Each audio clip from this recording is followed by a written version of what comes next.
যুক্তরাষ্ট্রের গোপন সামরিক অভিযান নিয়ে গ্রুপ চ্যাটে আলোচনা হয়েছে। স্থানীয় সময় সোমবার প্রেসিডেন্ট ডোনাল্ড ট্রাম্পের প্রশাসন জানিয়েছে ওই গ্রুপ চ্যাটে ভুল করে একজন সাংবাদিককেও রাখা হয়েছিল। এই নিয়ে ডেমোক্র্যাট মহলে সমালোচনার ঝড় বইছে। ওই গ্রুপে ট্রাম্পের মন্ত্রিসভার একাধিক সদস্য ছাড়াও ছিলেন ভাইস প্রেসিডেন্ট জেডি ভ্যান্স ও প্রতিরক্ষা মন্ত্রী পিট হেগসেথ। সেখানে দ্য আটলান্টিক পত্রিকার সাংবাদিক জেফ্রি গোল্ডবার্গকেও রাখা হয়েছিল।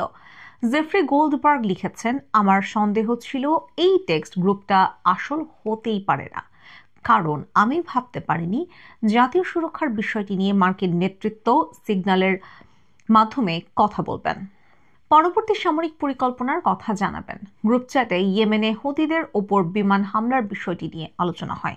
ফলে বিমান হামলার কয়েক ঘন্টা আগেই গোল্ডবার্গ জেনে গিয়েছিলেন এই হামলা হতে চলেছে। গ্রুপ চ্যাটে কি হয়েছিল?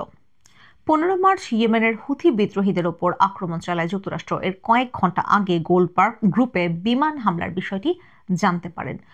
গোল্ডবার্গের তখনও মনে হয়েছিল এই গ্রুপটা ভুয়া, কিন্তু যখন ইয়েমেনে মার্কিন বিমান হামলার খবর এলো তখন তিনি বুঝতে পারেন এটা ভুয়া নয়। এরপর তিনি সেই গ্রুপ থেকে বের হয়ে যান।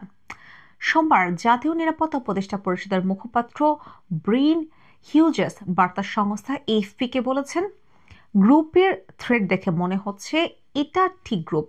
আমরা দেখছি কি করে ওই নম্বরটি অনিচ্ছাকৃতভাবে ঢুকে গিয়েছিল। ডেমোক্রেটদের ক্ষোভ।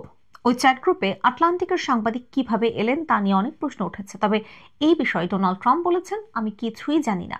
পরে হোয়াইট হাউসের প্রেস সেক্রেটারি ক্যারোলিন লিভিট বলেছেন, জাতীয় সুরক্ষা টিম এবং জাতীয় সুরক্ষা উপদেষ্টা মাইক ওয়ালজের ওপর ট্রাম্পের পূর্ণ আস্থা আছে। হেগসেথ অবশ্য জানিয়েছেন, কোনো সামরিক পরিকল্পনার কথা গ্রুপে আলোচনা করা হয়নি। তিনি বলেছেন, আমি শুধু এটুকুই বলতে পারি, কেউ গ্রুপে সামরিক পরিকল্পনার কথা শেয়ার করেননি। গোল্ডবার্গ প্রতারক এবং সাংবাদিক হিসেবে তার কোনো সুনাম নেই, কিন্তু কংগ্রেসের ডেমোক্র্যাট সদস্যরা এই ঘটনায় উপযুক্ত ব্যবস্থা নেওয়ার দাবি জানিয়েছেন। হাউসের অন্যতম প্রধান ডেমোক্র্যাট সদস্য হাকিম জেফ্রিস বলেছেন, কংগ্রেসের উচিত বিষয়টি নিয়ে তদন্ত করা এবং এই ধরনের ঘটনা যেন আর না হয় তা নিশ্চিত করা। অপরদিকে সশস্ত্র বাহিনী সংক্রান্ত কমিটির সদস্য ও ডেমোক্র্যাট নেতা প্যাট রায়ান সামাজিক যোগাযোগ মাধ্যমে বলেছেন, যদি রিপাবলিকানরা হাউসে বিষয়টি নিয়ে আলোচনা না করেন তাহলে আমি নিজে থেকে এই আলোচনার উদ্যোগ নেব।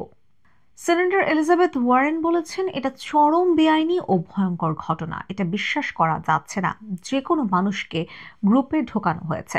সেই গ্রুপে জাতীয় সুরক্ষার বিষয়টি নিয়ে আলোচনা হচ্ছে, এটা ভাবা যায় না।